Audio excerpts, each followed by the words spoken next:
The thumbnail isn't just clickbait. If you do the things in this video, you will see results almost immediately. Of course, you have to be consistent to see results on a regular basis. I don't know about you, but I'm the type of person that if I see a little progress, it motivates me to do more to see even greater progress. That's why I like to see immediate or fast results. They don't have to be Herculean, but just something so I'm able to see it works. Enough of me talking. Let's listen to Dr. Joe Dispenza teach us right now. So most people try to create a new personal reality as the same personality, and it doesn't work. We literally have to become someone else, which means you'd have to start thinking about what you've been thinking about and change it. You'd have to become aware of your unconscious habits and behaviors and even what you say and modify them. Now, the latest research in neuroscience says you can change your brain just by thinking. Now it's in fact a map to the future. So then most people's biology is, for the most part, their past. And so if you're not being defined by the vision of the future, some new possibility in your life, you're only left with the old circuitry in your brain and the old emotions of the past. So the question then is, can you believe in a future that you can't see or experience with your senses yet, but you've thought about enough times in your mind that your brain is literally changed to look like the experience has already occurred? Now, the latest research in neuroscience says you can change your brain just by thinking. So then as you begin to think about a new possibility, and your brain begins to fire in new sequences and new patterns and new combinations, and you begin to plan your behaviors, and you begin to review in your mind, mentally rehearse who you're going to be in your life, the mere action of mental rehearsal begins to install the neurological circuits in your brain. Now your brain is no longer a record of the past. Now it's in fact a map to the future. And if you were then to begin to emotionally embrace your future before it's made manifest, in other words, you're not waiting for your healing to feel wholeness. You're not waiting for your new relationship to feel love. You're not waiting for the mystical moment to feel awe. You're not waiting for your success to feel empowered. That's the old model of reality of cause and effect. In other words, the materialist, the person who's waiting for their wealth to come to feel abundance, they're living by that model of cause and effect. But the quantum model is about causing an effect, which means you begin to experience your own worthiness and your abundance before it occurs. You have to feel wholeness in order for your healing to occur. We have to feel love for ourselves and love for life in order for us to have love in our life. And so then to instruct people how to teach their body emotionally how that future could feel like before it's made manifest, if they do it properly, their body as the unconscious mind begins to believe it's living in that future reality in the present moment. And they're beginning to signal new genes in new ways that begins to change their body to look like the event has already occurred. So the process of change in the meditative model requires unlearning and relearning. It requires breaking the habit of the old self and reinventing a new self. What we say in neuroscience, pruning synaptic connections and sprouting new connections, unfiring and unwiring and refiring and rewiring, unmemorizing emotions that are stored in the body and then reconditioning the body to a new mind and to a new emotion, no longer signaling the same genes in the same way, but signaling new genes in new ways. Well, a habit is a redundant set of automatic, unconscious thoughts, behaviors, and emotions that's acquired through repetition. Turns out, by the time we're 35 years old, we're a set of memorized programs. And so the body is functioning and the mind is unconscious. So then when there's crisis or there's trauma or there's disease or diagnosis or loss, the event sometimes causes people to feel so differently than themselves that they can finally see themselves through the eyes of somebody else. Now, that moment in neuroscience is called metacognition. This is the moment where we start paying attention to how we think. We start thinking about what we're thinking about. We start noticing how we're acting, how we're speaking. We start becoming aware of the emotions that we live by. And the moment you start observing those states of mind and body, you're no longer the program. You're the consciousness observing that program. And we begin to objectify our subjective self. In other words, you can't read the label when you're inside the jar. You've got to get out of the jar to be able to see who you are. So most people wait for that moment where they feel so bad they could finally begin to make an effort to change. And of course, times are changing. And my message is, why wait? Why not just start creating a future every day and begin to think differently? You begin to act differently and begin to feel differently. And if you do that enough times, that becomes the new habit. We may not be able to control everything in our outer world, but we certainly can control our inner world. And so it's not so important to not react. I mean, everybody reacts. I react. The question is, how long are you going to react? So if you keep an emotional reaction going on for an extended period of time, you're memorizing that emotion, and your body, as the unconscious mind, is believing it's living in the same past experience 24 hours a day, 7 days a week, 365 days a year. The body doesn't know the difference between the real experience that produces the emotion and the emotion that we create by thought alone. So then the emotion then reaffirms the state, and then people start to use the problems and the conditions in their life to keep that emotion going, and I would call that an addiction. So we become addicted to the very life we don't even like. So it's important then for people to realize then, when you have that moment where you have crisis or something breaks down, that you do have control over it, and it's a formula, and it's a skill, and our research shows that you can teach people how to do that. And so then, when you're living by some emotion, there'll always be a gap between the way things appear and the way things really are. Emotions alter our perception. And if you act during that time, you'll always say the same thing. I should have never said that. I should have never done that. I should have never thought that. I should have never sent that email.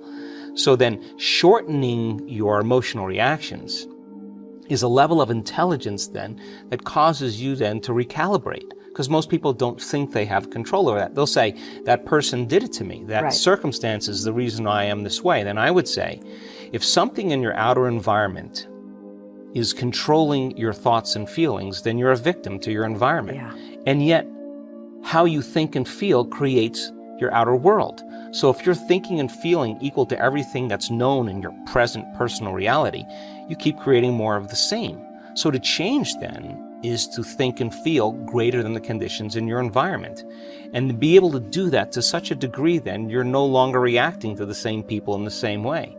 And that takes an effort. It's not easy in the beginning. But once you start practicing, you get better at it. And just like anything else, you start to move through your life with more coherence, and you're less likely to knee-jerk. And if you're less likely to knee-jerk, then you're not in an unconscious program. I mean, everybody, I believe, has done something great in their life. Everybody's done something great. And what happened? You just got a wild idea, right? You got a vision of some possibility. You were struggling with your present circumstances, and all of a sudden you weren't so interested in checking your cell phone every 2 minutes. You weren't so interested in the dinner that you were supposed to go to, or person you usually call up and complain to. You start thinking and contemplating, is there a new way to do this? Is there a better way? What would it be like to be healthy, to be happy, to be free, to have a new career, a new relationship? The moment you ask that question, you turn on the creative center in your brain, your frontal lobe, the workshop. And the frontal lobe has connections to the entire landscape of the brain. And so it wants to answer that question. It's the forebrain. It's a place where we speculate possibilities, we invent, we have attention or intention. So that we say, what would it be like to have a new career? And the frontal lobe goes, okay, let's look to see what we have stored in the brain. I have a certain amount of knowledge and a certain amount of experience. And it begins to select these different networks of neurons and begins to call them up in relation to that question. And when the brain starts firing in tandem, all of a sudden you get a picture in your mind. That's called intention. You're selecting a new potential in the quantum field. Now, to the passionate person, the thought that they're having in their mind literally becomes the experience, and the end product of an experience is called an emotion. And when you combine a clear intention with an elevated emotion, you're beginning to change your brain and body from living in the past present reality to living in the future present reality. And the stronger the emotion that you feel, the more you'll pay attention to the picture in your mind. And now you're beginning to emboss the circuitry in your brain, creating a long-term memory and emotionally conditioning your body into that future. And we could say then, you're remembering your future. And now the idea then is to get up and to get your behaviors to match your intentions. You have to then stay conscious of those thoughts that say, start tomorrow, I'm too tired, this will never work, it didn't work last time. You got to be the governor of those thoughts. You got to start making different choices. And the hardest part about change is not making the same choices that you did the day before. Over and over. So you got to review the choices that you're not going to make. You got to think about the behaviors you're going to change, even how you speak. What experiences do you need to stay away from with certain people in certain places and times? And what emotions bring you to a lower denominator that causes you to no longer see that vision, because that emotion, that familiar emotion, is going to cause you to view your future through the lens of the past. So then when you combine a thought and a feeling, it's called a state of being. So then your job is to maintain that modified state of mind and body your entire day, to keep your energy up, independent of other people and the conditions in your life, independent of the habits and emotional addictions in your body, and independent of time. And I say, if you do that properly, get ready, because something unusual is going to happen in your life. It's the law, and it's going to come in a way that you've never thought of. That's the unknown. You know, it's really interesting, because when you create from three-dimensional reality, get ready, it's going to take time. Because You're going to create more of the same. Well, not only that, if you're going to create like a vision, a dream of what you want, a new job or whatever, it's a new relationship, a new house, it's going to take you time to go get it, because you got to drag your body through space, and it takes time. Yes. When you create from the fifth dimension, you actually are doing the opposite. You're actually collapsing space and time, and you're drawing the experience to you. You don't go and get it. When there's a vibrational match with your energy and something in your future, and you're creating from the fifth, you're not playing by Newtonian physics any longer. You're playing by quantum, which means now you are drawing your future to you. You're the magnet to your destiny. So things start showing up in your life out of nowhere, because you created them from nowhere. Something appears out of nothing because you created from nothing, and it happens in no time because you created it in no time. And so now you're less likely to go and get it. You're more likely to tune into it and bring it to you.